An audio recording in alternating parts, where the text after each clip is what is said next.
SaaS Backwards is sponsored by Austin Lawrence Group, specializing in demand gen for SaaS. It sure is noisy. I deleted 100 emails from vendors just this morning. Your buyer has gotten better at ignoring you, and you're gonna need a big idea if you want to cut through all that clutter. Austin Lawrence is just the right agency to help you find it. So if your campaigns are falling on deaf eyeballs, let's talk. Visit austinlawrence.com today and let's build something bigger.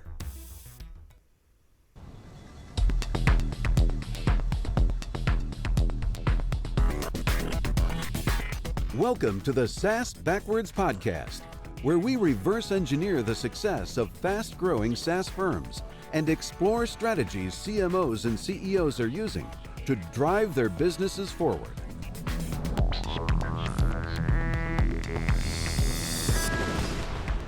Welcome, everyone, to SaaS Backwards, a podcast that helps SaaS CMOs and CEOs to accelerate growth and enhance profitability. Our guest today is Cristina Daroca, who leads global demand and America's marketing for Riverbed Technology, a SaaS that helps IT teams to deliver exceptional digital experiences for employees and customers. Cristina, welcome to the podcast. Hi, thank you so much for having me. Oh, it's going to be a great episode, I know already. Hey, before we dig in, could you just tell us a little bit more about yourself and the company? Yeah, of course. So I've been in SaaS companies doing some sort of demand generation or, film marketing for the last 10 years. And so, now I'm with Riverbed. We help IT teams to really help employees and customers with their digital experiences. So if you think about when you go to work and your apps are crashing or your device is crashing or the network is not working, all of those things, we help IT teams really help anticipate those problems and help your employees and customers really have a better experience there. So there's like measurement and reporting of the behavior of these applications, right? Yeah, exactly. We're actually now playing in a new category, which is unified observability, which takes into account all of that. So all the visibility, all the data, bringing data from a lot of different places and making sure that you understand what's happening. And up until now, all of those things were sort of separate. The network was one thing, the device is another thing, the apps are another thing. We actually pull data from all of those different places and help the IT folks really understand what's happening. Where is the problem? How can we solve it? It's interesting. This idea of sort of a comprehensive view of things seems to be a trend, not just in this monitoring and health kind of space for the apps, but just sort of generally in such an interconnected world. It seems like being able to actually understand what's happening at a larger level is harder and yet more important. Yeah, absolutely. And if you think about it, our IT environments have gotten even more complicated in the last couple of years with folks working remotely or working from anywhere. If you think about the IT tickets that these guys are getting, it can escalate very quickly. And before, when you were in the office, you would just bring your laptop to the IT person and they could help you right there. But now, we're all at home or working from, whatever. So it gets a lot more complicated. Yeah. My favorite location is the beach. So yeah, right. Hey, let's dig in and talk more about demand generation, lead generation, the revenue side of your marketing responsibility and experience. And why don't we get right in with lead generation? It's sort of the redheaded stepchild, the orphan in modern marketing, but I'm not so sure it's going away too soon. What about you?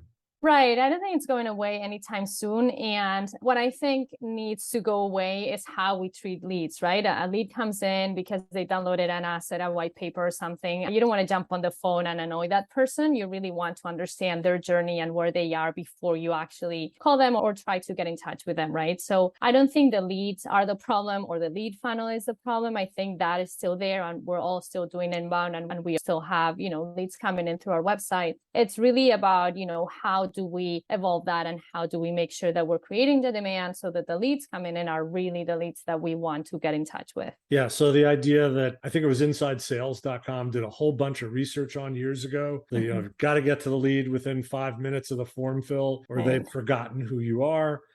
So maybe we don't want to send our BDRs right onto the phones. Right. And that's absolutely true for your high intent leads. If someone is saying, hey, I want to speak with sales, hey, I want a demo. Yes, absolutely. Get in front of them as quickly as you can. We all know that, the first vendor to get in front of the customer is the one driving the narrative, right? And they're the ones telling the story. So you're probably going to be able to influence that deal a lot faster. But, not all leads are created equal. So, your asset downloads, your content syndications, all of those programs, you shouldn't be calling all those leads in 5 minutes. Yeah, but they're important still to driving opportunity. Yeah. So it's, I guess, in the nurture where these leads become something. And maybe those are the leads we nurture to some greater intent and engagement with us. Mm-hmm. Yeah, absolutely. And I think especially for SaaS companies and B2B companies in general, we need to look at it from an account perspective, right? We're selling to accounts. The decisions are going to be made in a committee and with a buying center. So the one lead downloading one piece of content might not be that significant. But if you then go and look at the account and see, a lot of different leads that are downloading the same type of content or the same type of product content or something like that, then like you're saying, then let's nurture that relationship. Let's make sure that maybe we don't hit the phones and start calling them, but we can put more content in front of them. We can make sure that we're tracking what they're doing to the point where they do hit that, hey, I want to speak with sales button, right?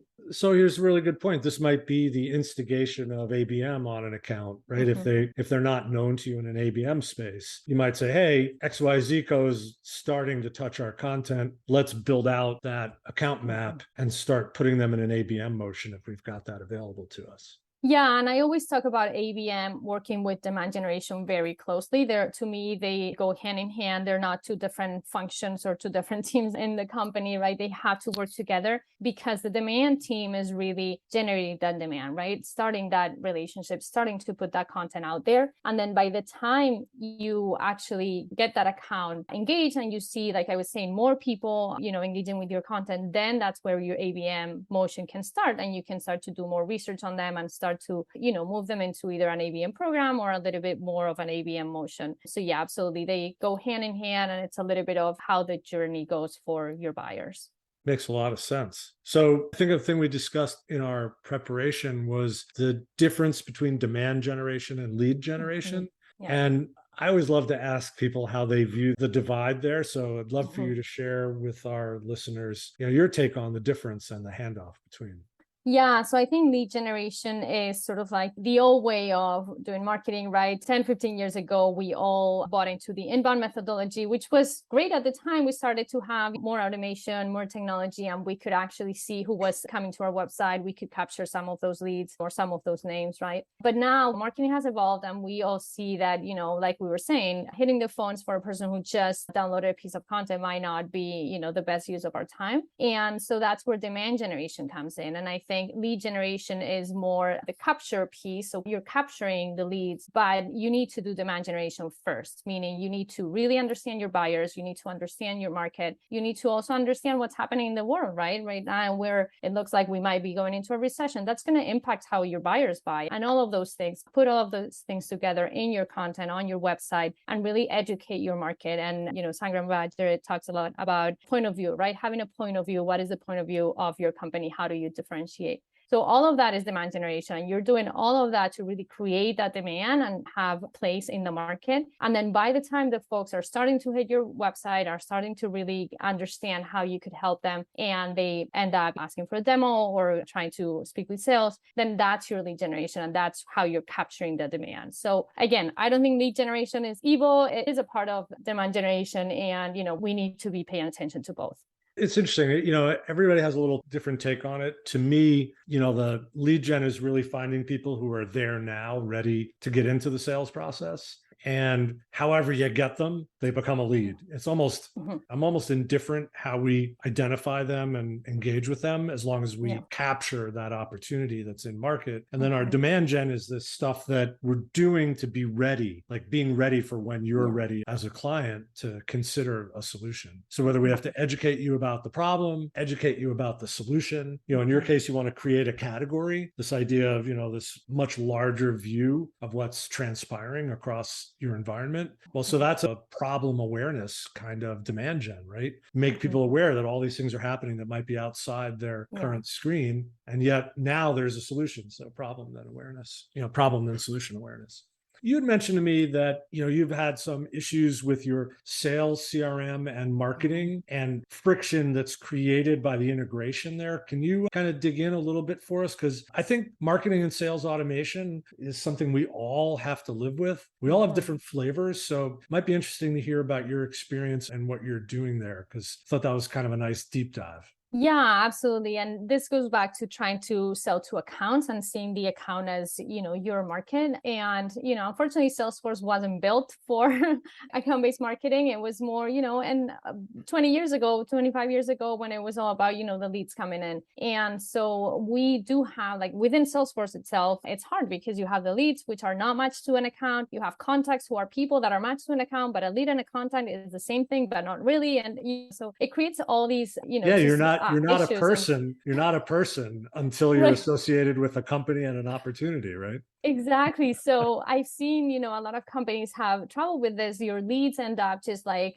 floating in your system, but they're not really attached to anything. And so it's hard to identify them. And unless you have a very strict process where, everything just gets matched and gets, added to an opportunity or something like that, you end up with a bunch of leads and you're like, well, what do I do with these, right? How do I action these? So even with the systems that we have, they do create friction. So you have to overcome that and really understand what are the other pieces that I need here to make this work for me, right? And there's tools out there to match leads to accounts and do all of that automated in the process, in the background, really. But the system itself is creating that friction sometimes. So if the Salesforce.com product management people are listening, here's an opportunity, Please right? Fix this.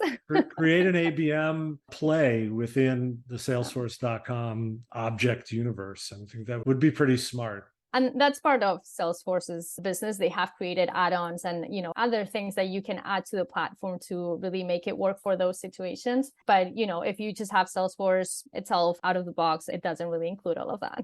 Yeah, I think that the nature of the complex sale becoming more and more collaborative means that the account-based play, whether it's a sales play or, a marketing motion, and really both should be walking hand in hand here, is more and more important. Unless you're selling a sub $50,000 a year solution, you're going to be in a collaborative decision environment. So we need automation that's going to support that on sales and marketing. Yeah, absolutely. Let's try and make this a little more human, because I think that, we sort of breezed past it there, that in the traditional Salesforce data model, you're not really a person until you're tied to an opportunity, you're only a lead. But what are the ways in which we can humanize marketing? It's really interesting. I do a fair amount of writing for clients, and I find myself trying to humanize these solutions. So I'm writing things like, connecting blah, blah, blah to people. That's sort of become my go-to starting point in the creative process. But I think it's sort of a longing for wanting to humanize marketing, humanize these companies. And how are you approaching that aspect of the work? Yeah, so that was made very apparent to us during the pandemic, actually, because like I said, our buyers are supporting their employees and their customers, which for the better part of 2 years couldn't go into the office. They couldn't get their problems solved. So our messaging really shifted to, like you're saying, being more human and being like, guys, we know you're getting all these tickets. We know your load is just like off the charts. You can't really manage all of this. And honestly, all of us, when we get frustrated with IT, right, we yell at the IT person and it's not their fault. They can't manage everything. So yeah, absolutely. We're really trying to understand, how can we help you on a human level, right? Like you want to be good at your job and you want to really excel. And right now you're in this situation where you can't excel because you just don't have the tools. So our messaging has shifted a little bit. Like I said, also now, with whether there's a recession or not, but obviously, the economy is slowing down. We see a lot of, changes in the world. We're also trying to bring that into our messaging and really make it feel like we're not just here to sell you stuff. We really want to help you because in the end, we all know people buy from people and, we need to connect with them on a human level. How are you gaining these insights into the problems of your customers and prospects? Yeah, we speak with them all the time. Obviously, we get a lot of feedback from our sales team and our customer success team, but even us on the marketing team, we try to speak with customers as much as we can. We have a customer advisory board, which with some of our top customers where we can get a lot of insights from them. We're now putting together a few events in the fall and, we'll be in person. So we're going to have folks there talking to customers. So yeah, really just speaking with your customers. It's as simple as that. It's not easy, but it's as simple as that. Well, I feel like that's the drum drum we as marketers need to keep banging on, that the customer insight is sort of fundamental to the work we're all trying to accomplish. And I don't know about for you, but for me, it's a yellow, if not a red flag, when leadership sort of pushes us away from speaking to customers. So I think that's really important. And I just wanted to underline that. And as well, we had another recent podcast episode where we talked about customer advisory boards as a great way to engage. And I'm wondering, can you just dig in a little bit with us? Is it one customer advisory board you're running, and who's in it? And, what are your goals in running that CAB? Yeah, so we are evolving our CAB because Riverbed went through a merger at the end of last year. So we've had two companies come together. So we needed to evolve that and really sort of build it again. But I'll tell you what we were doing before the merger when I was at the other company, not Riverbed, but Eternity. We had a customer advisory board of 15 people. Yeah, 15 customers. They were some of our top customers, but not our happiest customers either. I think you need to have a balance there and really understand, hey, we can't just get all of our happy customers, because then we don't get really the feedback that we need, right? So what we did was we would meet quarterly, and we would have our executives and, one person from each of those customers get together, and we would go through an entire day of sessions around our product, their feedback, what they thought, what they were using, the challenges they were having. And those sessions were just so amazing in terms of learning from our customers and really understanding their challenges, because usually even your top customers, they're talking to your customer success team, they might be talking to your product team, but everybody else in the company is not really getting that exposure. Whereas during these events, myself, for example, our CMO, some of the marketing folks, we were able to attend and facilitate those sessions. So that is a really great way to get in front of your customers and really learn from either your biggest customers or some of your best customers. And then the other piece at Riverbed, they used to have more of a technical advisory group. So it was more sort of like the practitioners, so not the executive level, but the practitioners. And that's also a really great way to understand your customers, because those are the folks using the product. They're in it day in and day out. They really understand, and they are the ones having the challenges that you're trying to solve. So again, getting them together, listening into the conversations between them, not just you talking to them or them talking to you. It's really about them networking, and you can learn so much from them just speaking to each other. I mean, it's pretty clear you got product and company kind of feedback and use case information. Did you also get any personal insights into the pressures of these executives? Yeah, that's the great thing about having a small group. People get, very vulnerable, and they do share stories, hey, this happened the other day, and how have you guys fixed this? Or, can someone help me with this other thing? And you really get to know the people, like you were saying, right? And you can start to humanize that a lot better. So yeah, we did get a lot of really great insight and, personal stories from those. Yeah. And what's your perspective on the risk of putting customers in the room, especially if you're opening it up to people that aren't 100% happy? How do you view that risk? Yeah, and that was something we thought through very, very carefully, because you're right. Someone could come in and, disrupt the session because they're unhappy or they don't agree with what you're doing or how you're doing it. But we thought it was important for us to hear those comments also, and just understand if that was one unique customer who, didn't agree with something or wasn't happy about something, or if it was across the board. And I'm not talking about, a customer who's unhappy because someone didn't get back to them or something like that. It was really about, hey, this company, they have been asking for this feature or this type of thing, and it's just not on our roadmap for whatever reason. It's really good to have those customers come, and you can actually expand on that and really explain hey, we hear you, we know what you're saying, and we understand your challenge. Here's how we are addressing it, or here's other things that we're doing to also address that challenge. So yeah, you have to be very careful. You obviously don't want to bring people who are unhappy and are going to be ranting throughout the session. But I think it's important to really hear the feedback from everyone. So I think there's a couple of things I wanted to touch on here. One is, the way you handle that customer in front of the other customers, it demonstrates your commitment and just your ethics as a business, right? How you're going to run the business. So I think that's really important in terms of bringing people to a vision that you are customer driven. But also, I think for C-suite leaders who are reticent to put their customers in a room for fear of that interaction, I think we have to make sure they all know these folks are sharing their opinions anyway, right? They're on G2, they're in their Slack groups or Facebook groups talking about your solution and their problems anyway, especially if you've got a lot of problems. Yeah. So I think we need to, as marketers, kind of help our leadership to have courage that a CAB could be a great way to either accelerate all the things that are good or really hear what's not as good and get a handle on it. And the risks are very low, I think, especially if you're thoughtful in how you put those groups together. Right. Yeah, I absolutely agree. And you have to trust that your customers are professionals too. So they're not going to come in and, rip you apart. Hopefully it's really what you're saying. Like they're going to be talking about you anyway, outside of your CAB, right? So you might as well have it in-house. Yeah. Yeah. I mean, I think the idea that they don't have a way to find out or share their opinions, that's very 20 years ago. Yeah. There's plenty of absolutely. opportunity to find out about you as a vendor. So let's talk a little bit about how you measure success and how you want your business to measure success, and any recommendations you have about changing what the C-suite is measuring. Because I can't tell you how many times we get into the situation where we have the demand generation, mind meld. And then the next thing I hear is, well, how many MQLs are we going to get next month? So how do you manage that process of the rethink of the KPIs? Yeah, so this goes back to what we were saying about lead gen versus demand gen. And for those of us who have been doing lead gen for a long time, and your executives are used to that, the board is used to that, the sales team is used to that, you can't just turn it off one day and hope that things are going to be fine the next day. I've been reading a few posts on LinkedIn lately that people saying well, there's some predictability with your lead gen, so you at least have that. And so as you move on to demand gen, you have to walk that balance, right? And be careful when you turn it off. If you decide to turn it off, it's not just let's ungate everything today and then the next month, like you're saying, you don't have MQLs.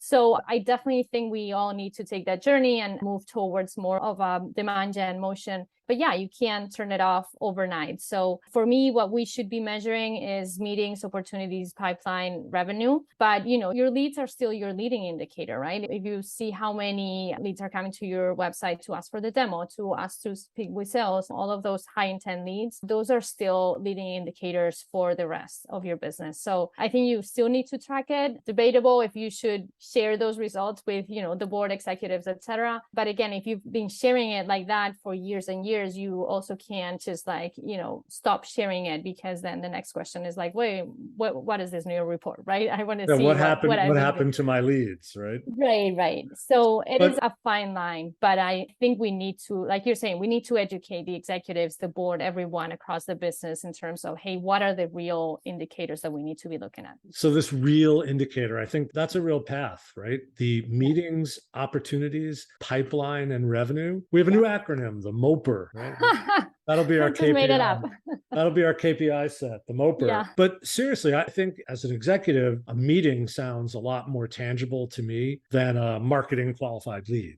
Somebody had a meeting that was of value, so we're reporting it. That meeting or series of meetings created some opportunity, and we can start to put a number on it. Yeah. Then it gets into our pipeline. Right now, it's a qualified deal. These are far more intentional things to count, KPIs to measure, than the number of website visits or clicks or downloads, which we have clients in that world. They're still in the world of website visits, clicks, downloads being measured. So is it possible to segment part of your business and say, hey, this is my vision and I want to show you, the folks that are addicted to the lead gen, I'd like to show you the difference. Is that one way to introduce it in a change management framework? Yeah. So the folks at Cognism have done a really great job of this. And what they say is, start by separating your funnel, right? And not all leads are created equal, like we said. So separate the funnel between the, high intent demos, speak with sales, etc., versus the rest of the leads that are just,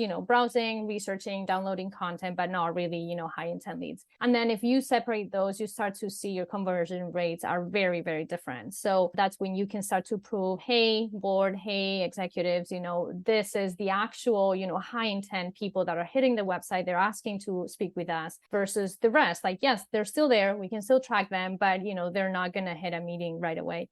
we're very lucky because we have the team of BDRs sit under marketing at Riverbed, which I really love because we work with them very, very closely. Our field marketers work with them very closely, so they can all get together every week. They review like, hey, what's happening, certain campaigns, certain events, all of that. They really track all of that very closely. But I think that's where it starts. Separate your funnel, start to see, the high intent versus non-high intent leads. And that is where you can start to build that business case and build that, narrative to really move into more of a demand gen motion. But I think for a while, if you are still stuck with lead gen, you're going to have to report both for a while.